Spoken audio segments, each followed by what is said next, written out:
রাষ্ট্র ও জনগণের উন্নয়ন বিষয়ক অনুষ্ঠান জনতার সামনে। একজন রাজনীতিবিদ বা রাষ্ট্রনায়কের ব্যর্থতা ও তার পতন অনিবার্য হয়ে ওঠে যখন তিনি তার চারিদিকে সুযোগ সন্ধানী, দুর্নীতিবাজ ও অযোগ্য ব্যক্তিদের চাটুকারিতায় নিজেকে অভ্রান্ত ও মহাপরাক্রমশালী বলে মনে করতে থাকেন। একটা গান আছে, কাগজে লিখো নাম, সে নাম মুছে যাবে। কথাটা অবশ্য ভালো, কাগজটা রয়ে যাবে আর নামটা মুছে যাবে, যেমনটা আমাদের নাম মুছে যাইতেছে স্যার। হ্যাঁ, ওইরকম না?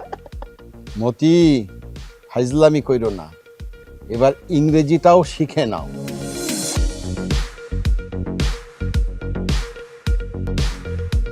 আমরা চাই ঢাকা বিশ্ববিদ্যালয়ে যে গৌরবময় অতীত আছে, ভবিষ্যৎটা আরও বেশি সমৃদ্ধ হোক। ঢাকা বিশ্ববিদ্যালয়ে যতগুলো হল রয়েছে, সেই হলের সমস্ত শিক্ষার্থীর জন্য সংকলন হওয়া খুবই টাফ। তো এমত অবস্থায় আমাদের জন্য যদি আরেকটা লাইব্রেরি করা হয়, সেটা আমাদের জন্য খুবই শুভকর হবে। আমরা 4 জনের অ্যাকোমোডেশনের জায়গায় আমরা 8 জন থাকছি। উপস্থাপনা ব্যারিস্টার রেজাউর রহমান, প্রযোজনা মোহাম্মদ নাসির উদ্দিন। দেখবেন 23 মে শুক্রবার রাত 9টায়।